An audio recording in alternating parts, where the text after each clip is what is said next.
Hey, I'm Randy, and you're watching The Cheap Audio Man. Here at The Cheap Audio Man, we help other folks find high-value, hi-fi, home theater, and headphone equipment. And today we're talking about the Sennheiser HD560s. So sit down, grab a cup of coffee, and let's talk about the Sennheiser HD560s.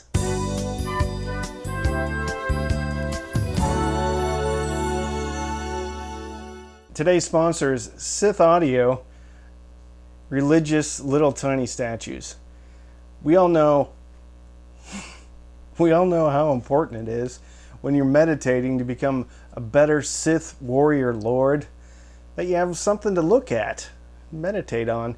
That's why Sith Audio has come out with a brand new line of religious little tiny Darth Vader Buddha dolls. Okay, they're $117.99. They're very nice though, guaranteed to make you more Sith-like. The Sennheiser HD560s. Okay, $200 retail.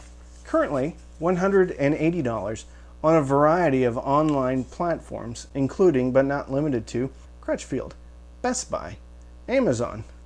A lot of places sell this. Let's talk about the build quality. Plastic. It's plastic, but that's okay.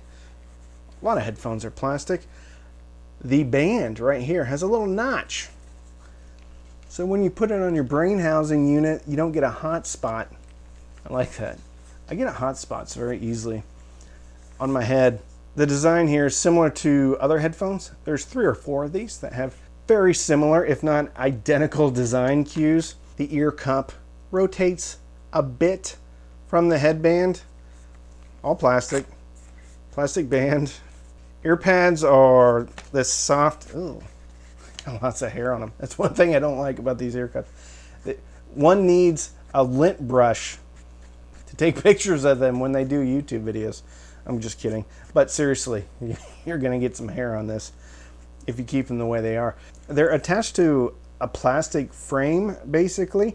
I did research a bit of getting different pads for these if you want to switch out the pads, but it looks like you're going to be gluing it on something if somebody doesn't already sell something that just snaps right in there. Overall build quality is, I don't know, pretty good. I mean, it holds up like the AKG K361s or 371s or whatever that is. It's fine. Cable. All right. Cable is a 2.5 millimeter. It's actually a balanced cable. It goes into a recessed hole right here. So again, not every cable is going to work on these if you want to switch out the cables, because this one is quite long and it terminates into a 6.35 millimeter. I call it the big headphone jack, the big single-ended headphone jack. But it also comes with one of these. Big single-ended headphone jack adapter to a 3.5 millimeter cable. Pretty heavy. If you hit somebody with this, you're gonna leave a mark. So overall, the quality of the cable, great.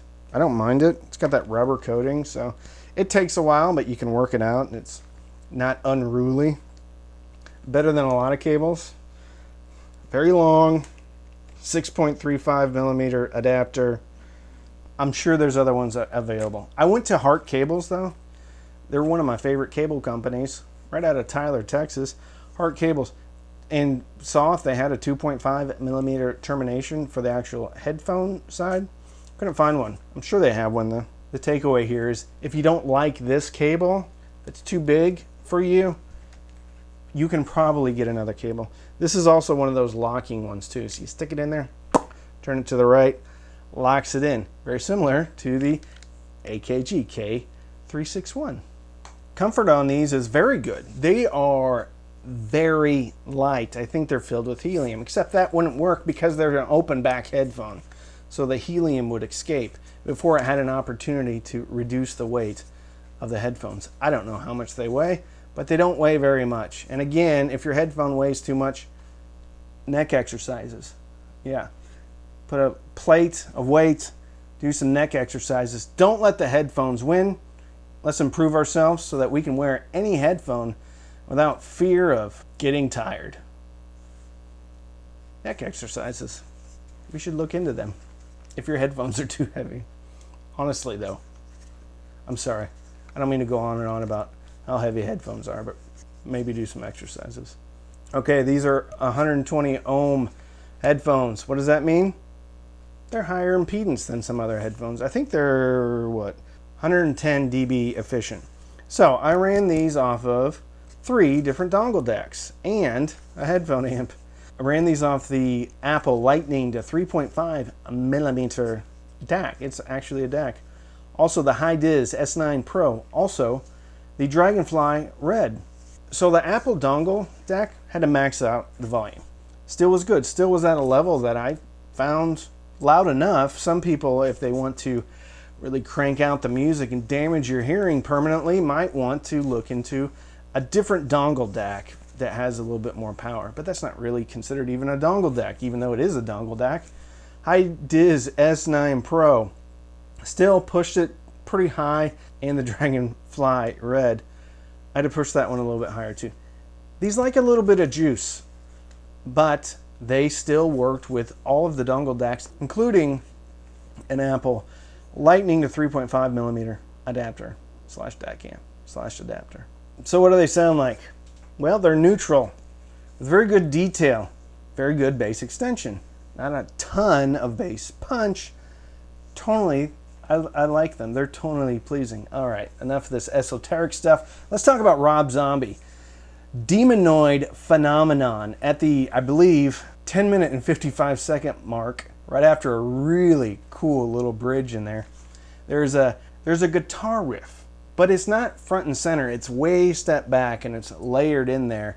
And boy, oh boy, was it separated, apparent, and outside. So it was outside and behind me, and went, ooh, quite nice.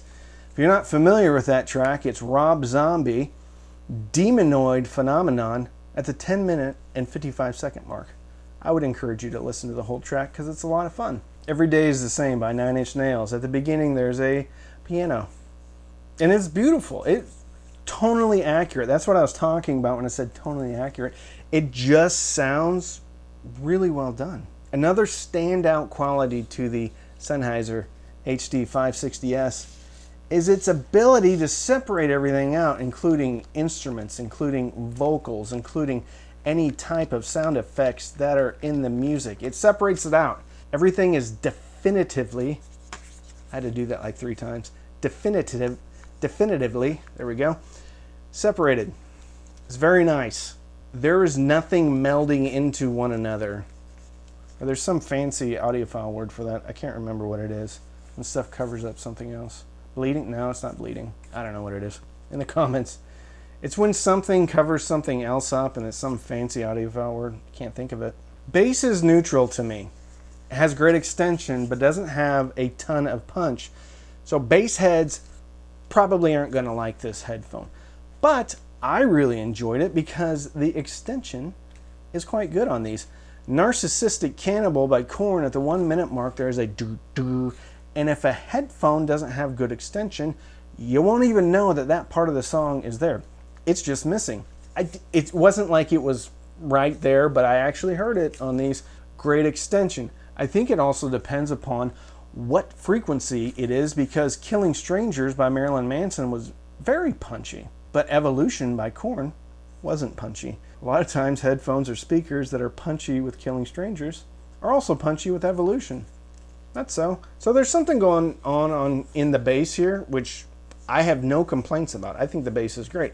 I'm not a bass head though. I do like a little bit of bass punch, but these gave me everything I wanted to. Overall, I think is a long way to say, I think the bass is great, but if you're a bass head and you want just a really solid punchy in the face bass, these aren't going to do it for you. I still think they're awesome though. Ooh, soundstage and imaging, I think is really good on these. It's different though. It's different from something like the Virum 1s and the Sundaras. Those drivers are quite a bit bigger though. With those headphones, I'm hearing things on different levels, like different heights. I didn't hear things that were really super high. I did hear things that were kind of low. and behind.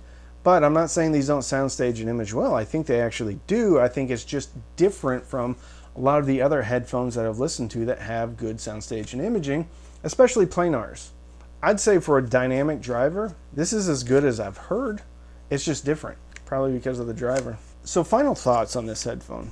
This is probably the most well-rounded headphone that I've ever put on my head, regardless of price. Maybe the Dan Clark Aeon RT, but it's a different sound signature. I think the Dan Clarks are a bit warmer than these. These actually lean a bit cool, especially in the upper mid-range. Treble is absolutely detailed and clear and apparent, but again, leans a bit lean. I know, treble leaning a bit lean doesn't make any sense, but when I compare this to the HD560s, very different sound signature, and I think those two headphones could live quite well with each other, because this does things the 6XX doesn't do, and the 6XX does things that this doesn't do. Higher vocals, female vocals, can almost have a bit of an edge to them, but it's not offensive. It's just a bit of a different sound signature. Just a titch cool, but great bass extension. Not as warm as the 6XX.